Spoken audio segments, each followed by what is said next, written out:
No shit. Dr. Smith was in the Girl Guides? The Girl Scouts? No way.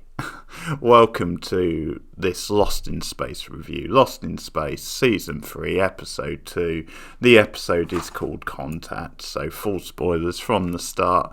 This just seems like the perfect title for a Lost in Space episode, or an episode of Sci-Fi TV. Contact says so much, and definitely on two levels. First of all, the whole plot with the robots and how important that becomes in connecting the parents with Will and Penny, but also the storyline with Judy and her real father, her birth father, Grant Kelly, and that's why she separated from Will and Penny at the end of the last episode. So I'll start with that plot because, again, it's one of those things with there being like a 2-year gap between seasons. I sort of forgot about the whole Judy's adopted thing, and that as it works out, there's a chance to now reconnect with her birth father, Grant Kelly, and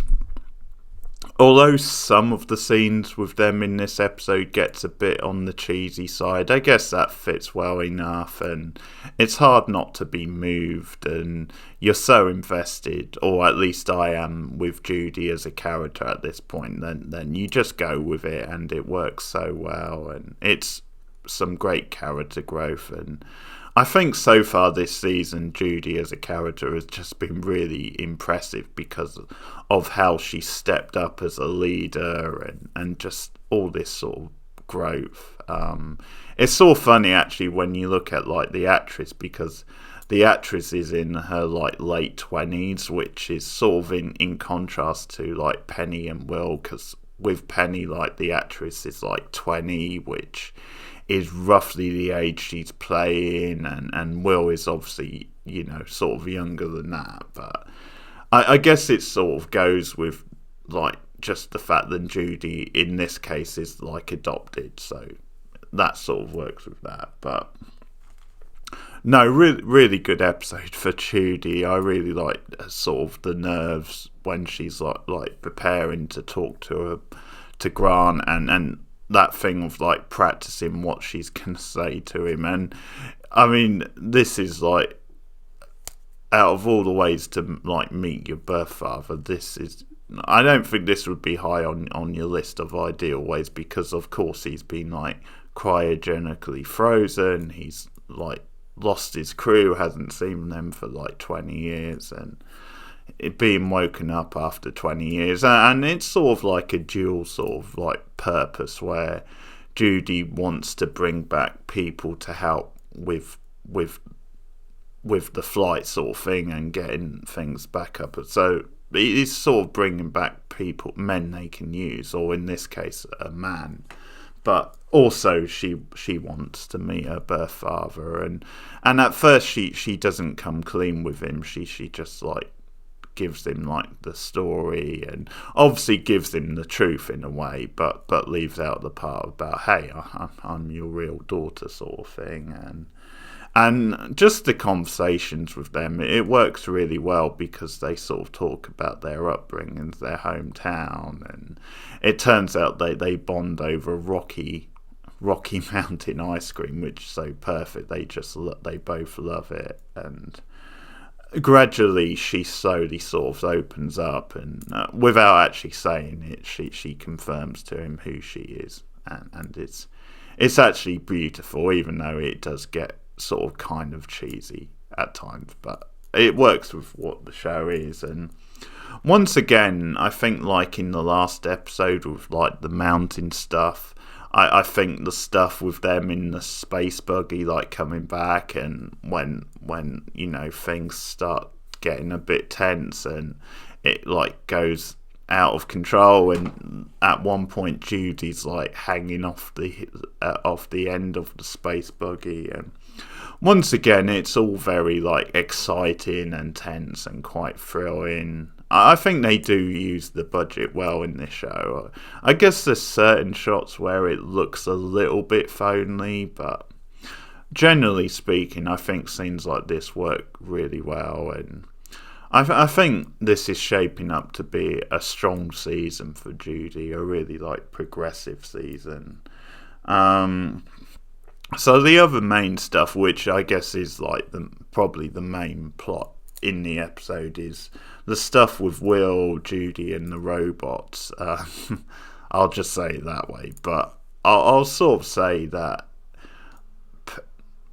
Sorry, not Judy, Penny. I meant to say Penny's boyfriend is a bit bland. I'm not really feeling his character right now, but so far we haven't spent that much time with him, so it's not really a big distraction. But there's just a scene with him, and I guess the only purpose of that scene is because like they're sneaking away to be together, and it's like when they're sort of getting intimate that Penny notices this sort of cave or this big like wall, and so she calls Will, and they sort of suspect that there may be like alien style technology behind it, as in like robots sort of thing. And they sort of, Smith is like lurking about, and the thing to say is that Smith really comes into her own in this episode, because she was barely in the first episode, and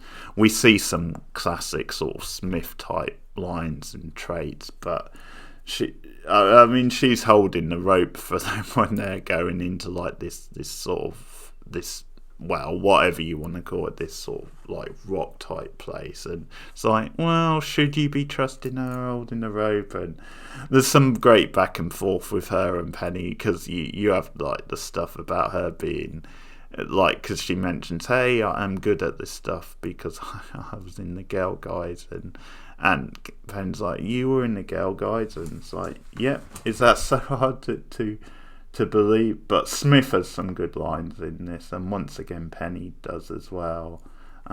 Her and Will actually playing off each other is really nice. Some great, like, just again like in the last episode, sibling type things. But they sort of start seeing like these like footprints that they think might be robots, and Penny asks him at one point, well, could they be more recent ones? And he says, yeah, it's possible. And then obviously there's this whole thing about how he, like, these robots are drawn to him, which potentially puts them in danger.